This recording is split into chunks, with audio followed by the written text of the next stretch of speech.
당신은 지금 무엇이 두렵습니까? 병이 두렵습니까? 아니면 혼자 남겨지는 것이 두렵습니까? 70세가 넘은 많은 분들이 제게 이런 질문을 던집니다. 그리고 저는 105년을 살아온 사람으로서 솔직하게 말씀드릴 수 있습니다. 우리가 두려워해야 할 것은 큰 재앙이 아닙니다.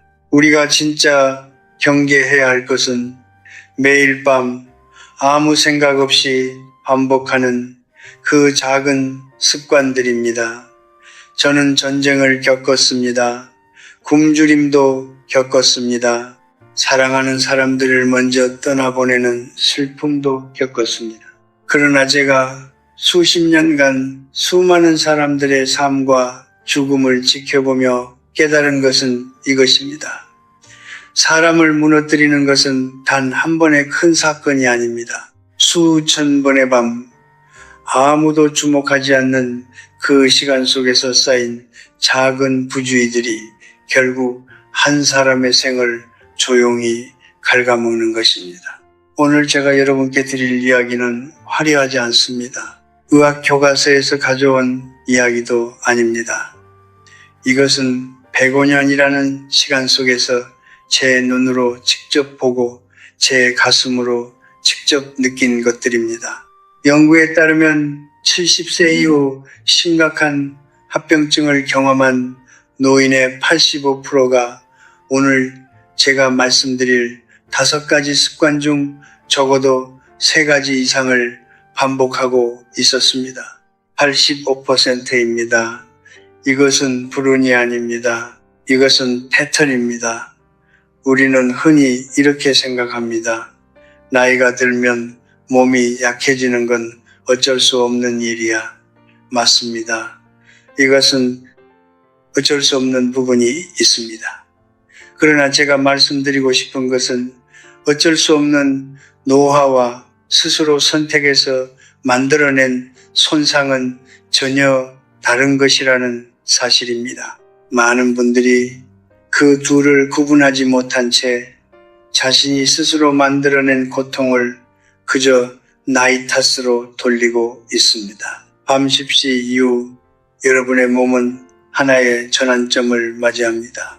위장은 쉬기 시작하고 심장은 속도를 늦추며 뇌는 그날 하루 동안 쌓인 것들을 정리하고 복구하는 작업에 들어갑니다. 이 시간은 단순한 수면 준비 시간이 아닙니다. 이것은 당신의 몸이 스스로를 치유하는 하루 중 가장 중요한 시간입니다. 그런데 우리는 바로 그 시간에 몸이 가장 원치 않는 것들을 하고 있습니다. 먹고 마시고 화면을 들여다보고 걱정하고 다투고 무거운 것을 들어올립니다. 저는 오늘 여러분께 두려움을 심어드리려는 것이 아닙니다. 오히려 그 반대입니다. 저는 여러분께 선택의 힘을 돌려드리고 싶습니다. 오늘 밤부터 바꿀 수 있는 것들이 있습니다. 거창한 결심이 필요하지 않습니다. 값비싼 약이 필요하지도 않습니다. 필요한 것은 오직 하나, 자신의 몸이 보내는 신호에 귀를 기울이는 조용한 용기입니다. 105년을 살아온 제가 여러분께 드릴 수 있는 가장 진실한 선물은 이것입니다. 영원한 노년은 우연히 찾아오지 않습니다.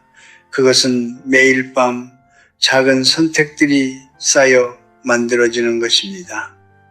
자, 이제 함께 시작해 봅시다. 제가 60대였을 때 저와 함께 철학을 공부하던 친구가 있었습니다. 그는 의사였습니다. 평생을 건강하게 살았고 자신의 몸을 누구보다 잘 안다고 자부하던 사람이었습니다. 72세가 되던 해 겨울 그는 밤 11시에 혼자 라면을 끓여 먹었습니다. 춥고 외로운 밤이었다고 합니다.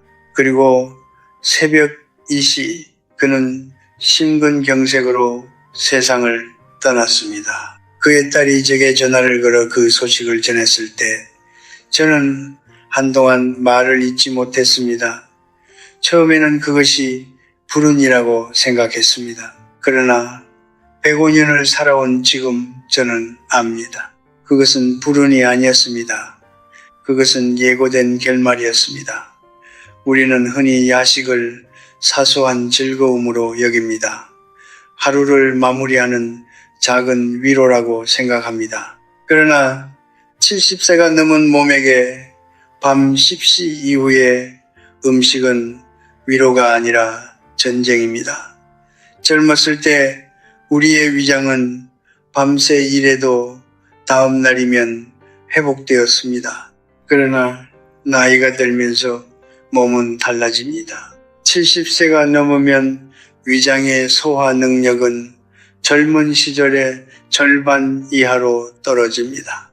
위산 분비가 줄고 소장의 운동 속도가 느려지며 음식을 처리하는 데 걸리는 시간이 2배 이상 길어집니다. 밤 10시 이후에 음식을 섭취하면 노화된 위장은 그것을 소화하느라 밤새 일해야 합니다. 쉬어야 할 시간에 일하는 장기는 결국 망가집니다. 그러나 더 큰 문제는 심장입니다. 밤 10시 이후 음식을 섭취하면 혈당이 급격히 상승합니다. 혈당이 오르면 인슐린이 분비되고 인슐린은 혈압을 올립니다. 이미 잠들 준비를 하던 심장은 갑자기 더 많은 혈액을 내보내야 하는 상황에 놓입니다. 연구에 따르면 70세 이후 야식 습관이 있는 노인은 그렇지 않은 노인에 비해 심혈관 질환 발생 위험이 2배 이상 높습니다. 2배입니다. 이것은 작은 숫자가 아닙니다. 이것은 라면 한 그릇, 과자 한 봉지, 따뜻한 국 한 그릇이 만들어내는 숫자입니다. 제가 30대였을 때 저는 배가 고프면 먹는 것이 당연하다고 생각했습니다. 몸이 원하는 것을 주는 것이 건강한 삶이라고 믿었습니다.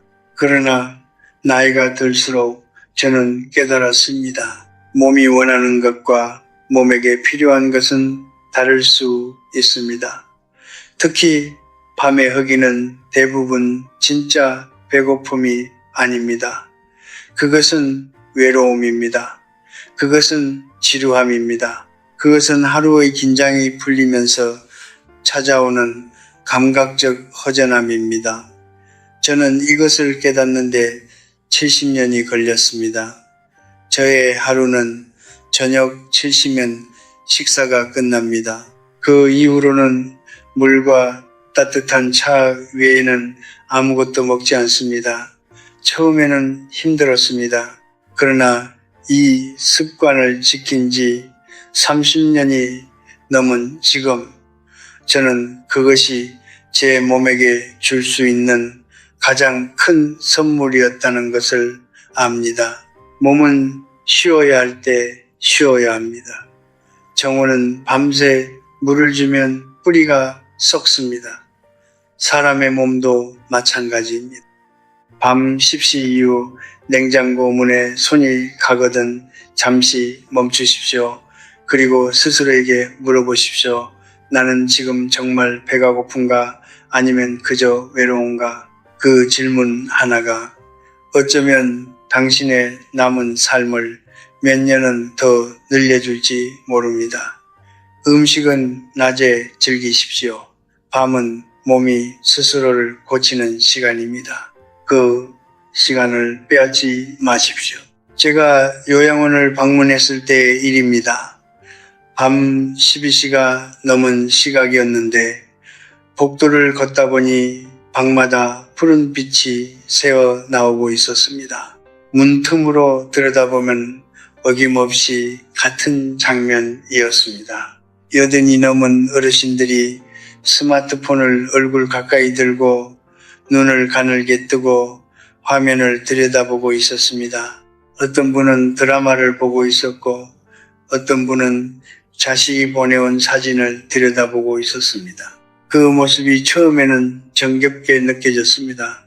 그러나 저는 곧 그것이 정겨운 광경이 아니라는 것을 알았습니다. 그것은 자기 자신에게서 미래를 훔치고 있는 장면이었습니다. 우리 세대는 스마트폰 없이 살았습니다. 저는 100세가 넘어서야 처음으로 그 작은 기계를 제대로 들여다보았습니다. 그리고 솔직히 말씀드리면 저는 그것이 두렵습니다. 편리함 때문이 아닙니다. 그 기계가 내뿜는 빛 때문입니다.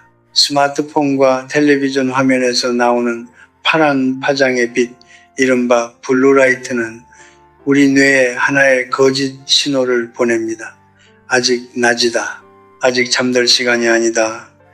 뇌는 그 신호를 그대로 믿습니다. 그리고 멜라토닌 분비를 멈춥니다. 멜라토닌이 무엇인지 아십니까? 그것은 단순한 수면 호르몬이 아닙니다. 멜라토닌은 우리가 잠든 사이에 몸 곳곳을 돌아다니며 손상된 세포를 복구하고 면역 시스템을 정비하고 뇌 속에 쌓인 노폐물을 청소하는 역할을 합니다. 특히 뇌의 노폐물 청소는 깊은 수면 중에만 이루어집니다. 과학자들은 이 과정을 글림프 시스템이라고 부릅니다. 잠든 동안 뇌척수액이 뇌 속을 흘러다니며 독소를 씻어내는 것입니다. 알츠하이머와 깊은 연관이 있는 아밀로이드 단백질도 바로 이 시간에 제거됩니다.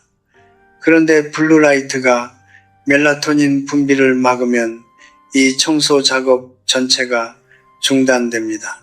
밤마다 청소가 되지 않는 집을 상상해 보십시오. 결국 그 집은 쓰레기로 가득 찰 것입니다. 우리의 뇌도 마찬가지입니다. 저는 30대에 책을 너무 좋아했습니다. 밤새 책을 읽는 것을 즐겼습니다. 그때는 그것이 지적인 삶이라고 생각했습니다. 그러나 지금의 저는 다르게 생각합니다. 밤은 채우는 시간이 아니라 비우는 시간입니다. 낮에 배우십시오. 낮에 읽으십시오. 밤은 그것을 정리하고 뿌리 내리는 시간입니다. 밤에도 계속 무언가를 채우려 한다면 뇌는 결코 쉬지 못합니다. 그리고 쉬지 못하는 뇌는 서서히 그 기능을 잃어갑니다. 연구 결과는 명확합니다. 70세 이후 스마트폰이나 텔레비전을 밤 10시 이후에도 습관적으로 사용하는 노인은 그렇지 않은 노인에 비해 경도인지 장애 발생 위험이 유의미하게 높습니다. 기억이 흐릿해지고 판단력이 느려지고 감정 조절이 어려워지는 것은 단순히 나이 탓이 아닙니다. 그것은 수천 번의 밤 동안 파란빛 앞에 앉아 스스로 뇌의 회복 시간을 빼앗은 결과입니다. 알츠하이머가 당신을 찾아온 것이 아닙니다. 당신이 매일 밤 그 문을 조금씩 열어두었던 것입니다. 저는 지금 여러분께 스마트폰을 버리라고 말씀드리는 것이 아닙니다. 자식이 보내온 사진을 보지 말라는 것도 아닙니다. 다만 한 가지만 부탁드립니다. 밤 9시 이후에는 화면을 내려놓으십시오. 그 작은 실천이 여러분의 뇌를 지킵니다. 여러분의 기억을 지킵니다. 여러분이 사랑하는 사람들의 이름을, 그들의 얼굴을 오래도록 기억할 수 있게 해줍니다. 빛을 끄십시오. 그래야 진짜 빛이 찾아옵니다. 저는 젊은 시절 감정을 참는 것이 미덕이라고 배웠습니다. 유교적 전통 속에서 자란 우리 세대는 속으로 사귀는 것을 당연하게 여겼습니다. 그러나 나이가 들면서 저는 전혀 다른 문제를 목격하기 시작했습니다. 참는 것이 아니라 오히려 밤이 되면 감정의 둑이 무너지는 사람들이었습니다. 낮에는 괜찮아 보이던 사람이 밤이 되면 자식에게 전화를 걸어 오래된 서운함을 꺼내놓고 배우자에게 수십 년 묵은 말을 쏟아내고 혼자 누운 채 지나간 일들을 되새기며 밤새 울었습니다. 저는 그런 분들을 수없이 보았습니다. 그리고 그분들 중 많은 수가 오래 살지 못했습니다.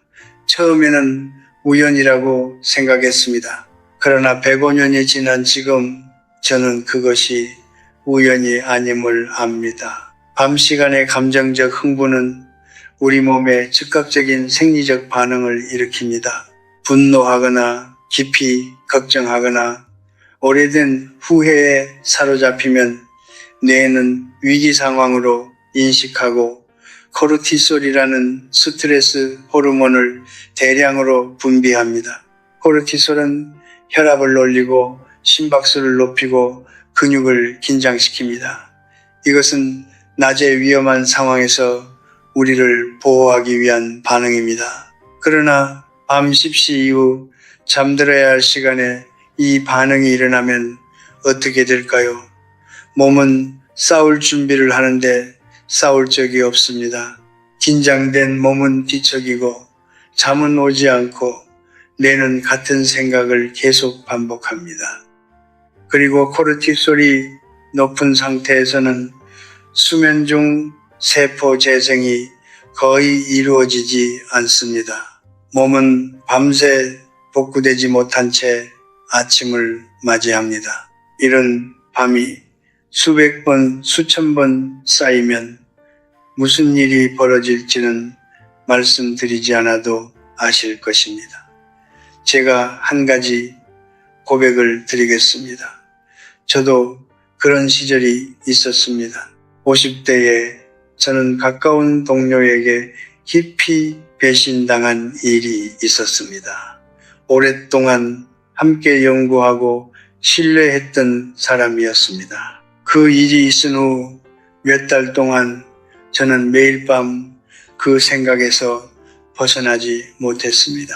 눈을 감으면 그 사람의 얼굴이 떠올랐고 내가 왜 그것을 몰랐을까 하는 자책이 밀려왔습니다. 그 기간 동안 제 몸은 눈에 띄게 나빠졌습니다.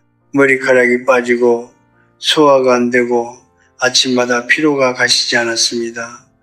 어느 날 아침 거울을 보다가 저는 깨달았습니다. 나는 지금 그 사람을 벌하고 있는 것이 아니라 내 몸을 벌하고 있구나. 그 깨달음이 저를 바꾸었습니다. 밤은 심판의 시간이 아닙니다. 밤은 용서의 시간이어야 합니다. 여기서 말하는 용서는 상대방을 위한 것이 아닙니다. 자기 자신을 위한 것입니다.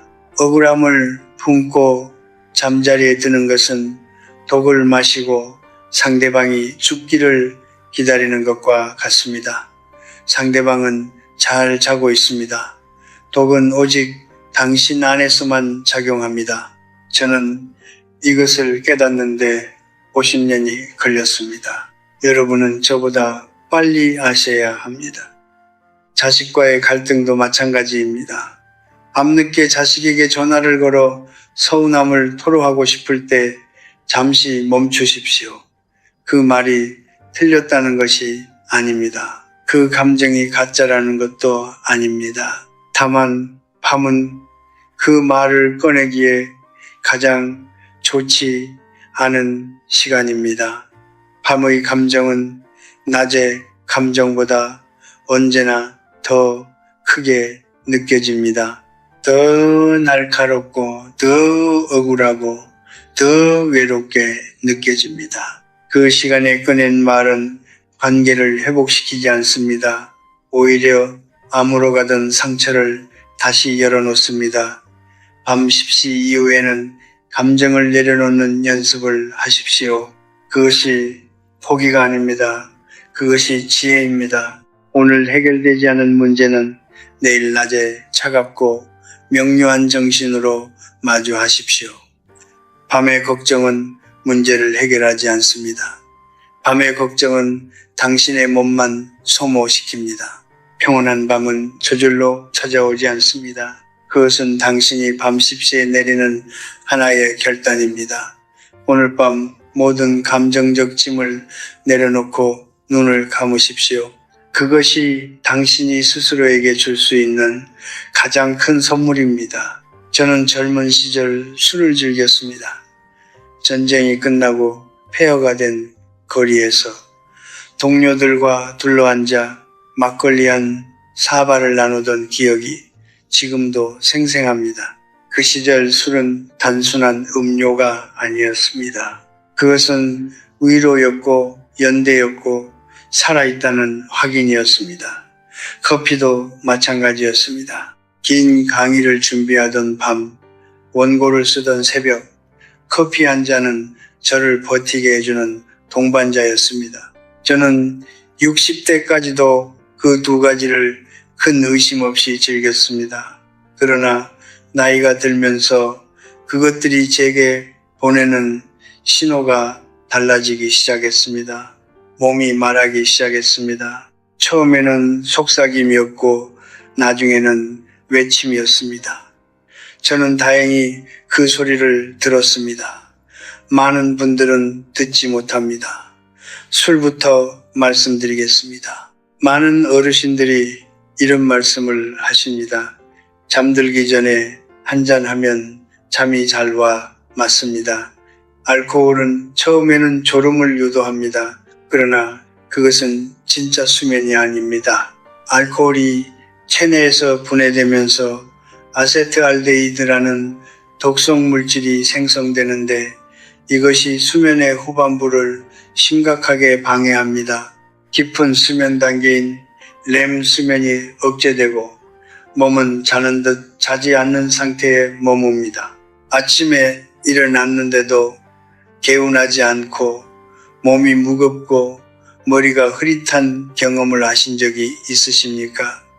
그것은 술이 수면을 도운 것이 아니라 방해한 결과입니다. 그리고 70세가 넘으면 이 문제는 훨씬 심각해집니다.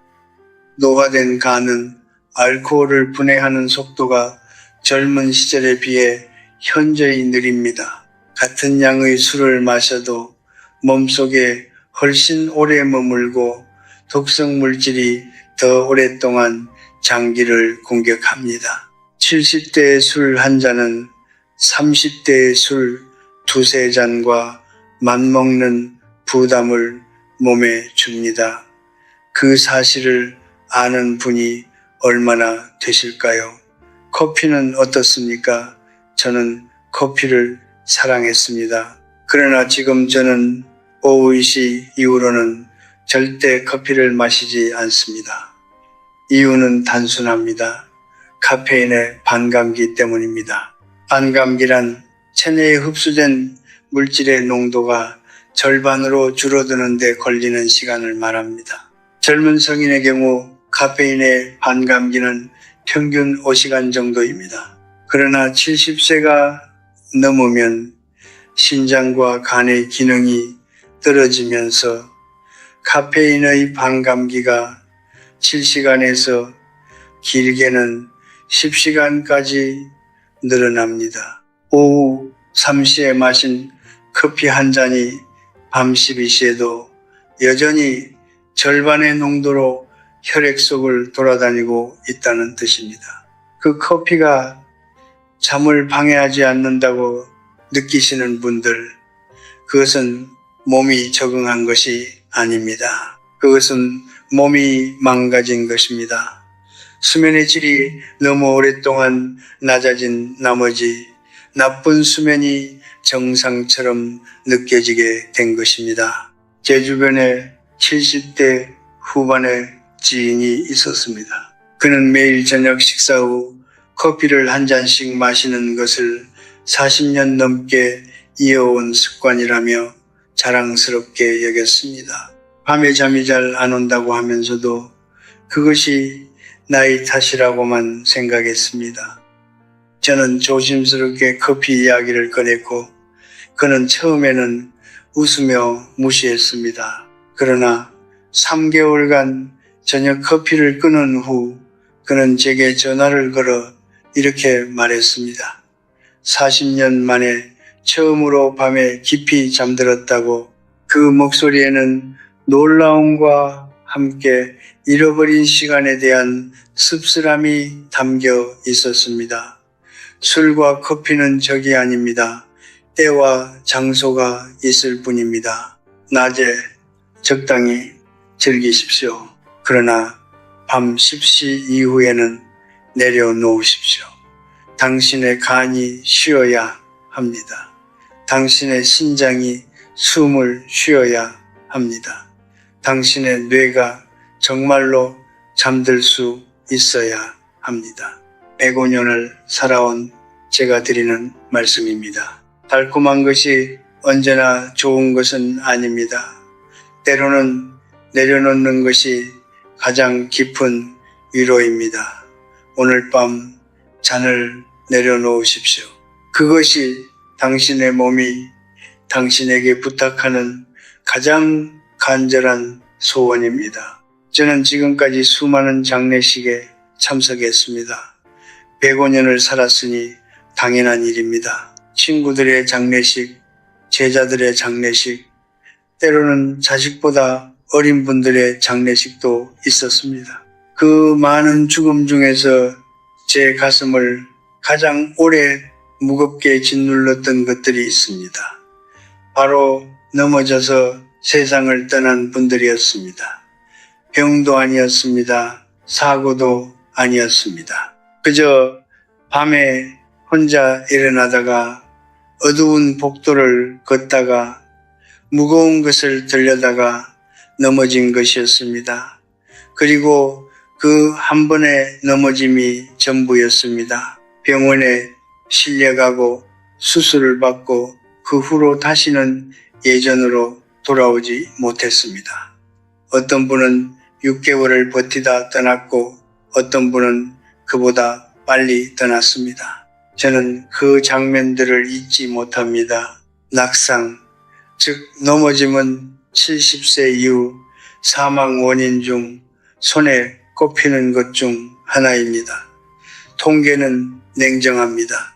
65세 이상 노인의 3명 중 1명이 매년 낙상을 경험하고 낙상으로 인한 고관절 골절 환자의 1년 내 사망률은 20%를 넘습니다.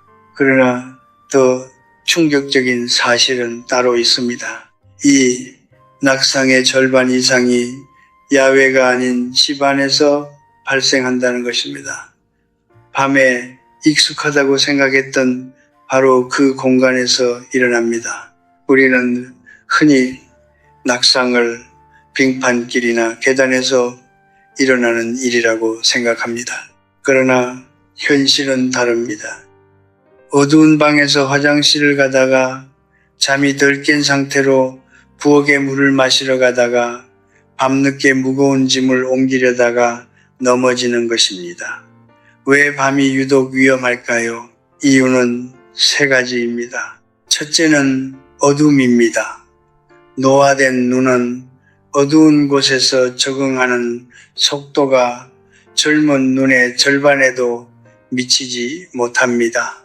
밝은 곳에서 어두운 곳으로 이동할 때 시야가 확보되기까지 걸리는 시간이 젊을 때보다 훨씬 길어집니다. 그 짧은 순간이 낙상의 순간이 됩니다. 둘째는 반사신경의 저하입니다. 나이가 들면 균형을 잡는 신경 반응 속도가 현저히 느려집니다. 발이 걸리는 순간 젊은 사람이라면 반사적으로 몸을 바로잡겠지만 노년의 몸은 그 반응이 0.1초 늦습니다. 그 0.1초가 넘어짐과 버팀을 가릅니다. 셋째는 뼈의 밀도입니다. 70세 이후 골밀도는 급격히 감소합니다. 특히 여성의 경우 폐경 이후 골다공증이 빠르게 진행되어 가벼운 충격에도 골절이 발생합니다. 젊었을 때라면 멍 하나로 끝날 넘어짐이 노년에는 고관절 골절로 이어지고 그것이 누워서 지내는 시간을 만들고 그 시간이 폐렴이나 욕창으로 이어지고 결국 삶 전체를 무너뜨립니다. 제가 아는 한 어르신이 있었습니다. 78세였고 평생 건강을 자신하던 분이었습니다. 매일 아침 산책을 거르지 않았고 식사도 절제했으며 자식들로부터 아버지는 100살까지 사실 뿐이라는 말을 들으며 살았습니다. 그런데 어느 겨울밤 11시에 혼자 베란다에 나가 무거운 화분을 옮기다가 미끄러졌습니다. 고관절이 부러졌습니다. 수술은 성공적이었다고 했습니다. 그러나 그 후 그분은 다시 걷지 못했습니다. 1년 반 후 세상을 떠나셨습니다. 자식들이 제게 와서 물었습니다. 어째서 그런 일이 생겼을까요? 저는 대답했습니다. 그분이 약해서가 아닙니다. 밤과 혼자라는 두 가지 조건이 겹쳤기 때문입니다. 밤 10시 이후에는 몸을 쓰는 일을 최소화하십시오. 무거운 것은 낮에 옮기십시오. 혼자서 하기 어려운 일은 도움을 청하십시오. 도움을 청하는 것이 약한 것이 아닙니다. 도움을 청할 줄 아는 것이 진정한 지혜입니다. 밤에 화장실을 가실 때는 반드시 불을 켜십시오. 어둠에 익숙하다는 자신감이 가장 위험한 자신감입니다. 침실에서 화장실까지의 짧은 거리가 당신의 마지막 길이 되어서는 안 됩니다. 미끄럼 방지 매트를 깔고 손잡이를 설치하고 야간 조명을 켜 두십시오. 이것은 노인처럼 사는 것이 아닙니다. 이것은 현명하게 사는 것입니다. 저는 105년을 살아오면서 수많은 강한 사람들이 한순간에 부주의로 무너지는 것을 보았습니다. 강함은 큰 도전 앞에서만 시험받는 것이 아닙니다. 강함은 어두운 밤 아무도 보지 않는 그 순간에 스스로를 지키는 것에서 드러납니다. 오늘 밤 당신의 몸을 소중히 여기십시오. 당신의 몸은 당신이 105년을 살 수 있도록 지금 이 순간에도 쉬지 않고 일하고 있습니다. 그 몸에게 감사하십시오. 그리고 그 몸이 밤만큼은 온전히 쉴 수 있도록 지켜주십시오. 저는 오늘 밤 여러분께 5가지 이야기를 드렸습니다. 야식의 위험, 파란 빛의 해로움, 밤의 감정 소모, 술과 카페인의 거짓 위로, 그리고 어둠 속 혼자 하는 신체 활동의 위협, 이것들을 하나하나 말씀드리면서 저는 줄곧 한 가지 생각을 하고 있었습니다. 이것은 금지의 목록이 아니라는 것을, 이것은 사랑의 목록입니다. 자기 자신을 사랑하는 방법의 목록입니다. 105년을 살아오면서 제가 깨달은 가장 단순하고 가장 어려운 진실은 이것입니다. 우리는 사랑하는 사람을 위해서라면 무엇이든 희생하면서도 정작 자기 자신을 위해 작은 습관 하나를 바꾸는 일은 몹시 어려워합니다. 왜 그럴까요? 저는 생각합니다. 아마도 우리는 스스로를 사랑받을 자격이 있는 존재로 여기는데 너무 오랜 시간이 걸리기 때문이 아닐까 하고, 저는 지금 여러분께 완벽한 삶을 요구하는 것이 아닙니다. 젊어지라는 것도 아닙니다. 다시 무언가를 이루라는 것도 아닙니다. 저는 오직 한 가지를 부탁드립니다.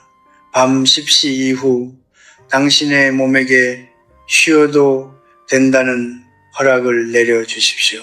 그것이 전부입니다. 거창한 결심이 필요하지 않습니다. 오늘 밤 10시에 스마트폰을 내려놓는 것, 냉장고 문에 손이 가다 멈추는 것, 걱정 대신 천천히 숨을 고르는 것, 그 작은 선택 하나가 당신의 몸 안에서 수천 개의 세포를 살려냅니다.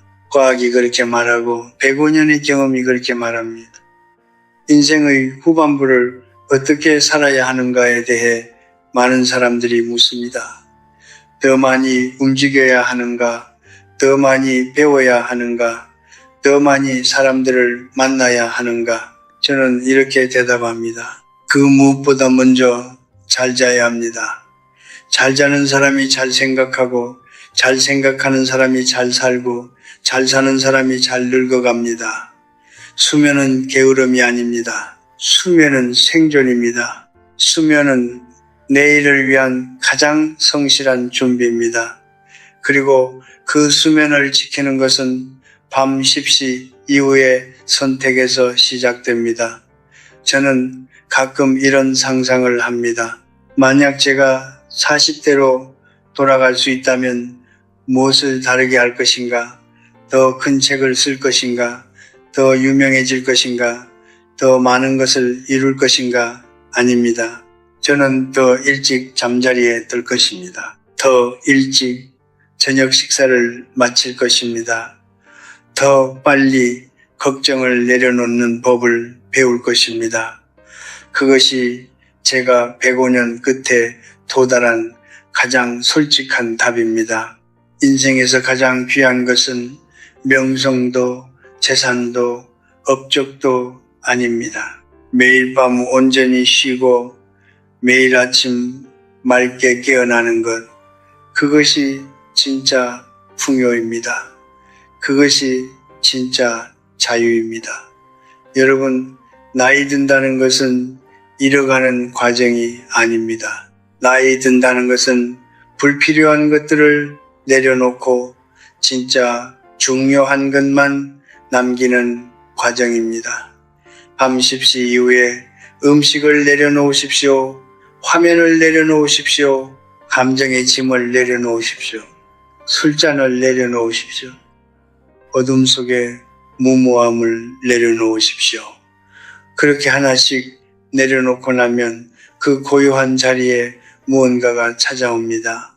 그것은 평화입니다. 오랫동안 찾아 헤매던, 아무도 줄 수 없었던, 오직 자기 자신만이 스스로에게 줄 수 있는 그 평화입니다. 저는 내일 아침에도 일어날 것입니다. 창문을 열고 차가운 공기를 마시고 조용히 하루를 시작할 것입니다. 105년을 그렇게 해왔습니다. 비결은 없습니다. 단지 매일 밤 몸이 쉬어야 할 때 쉬게 해주었을 뿐입니다. 여러분도 하실 수 있습니다. 오늘 밤부터 시작하십시오. 지금 이 순간부터 시작하십시오. 인생은 화려한 축제가 아닙니다. 인생은 고요히 이어지는 강물입니다. 그 강물이 맑게 흐를 수 있도록 오늘 밤만큼은 강에 돌을 던지지 마십시오. 편안한 밤 되십시오.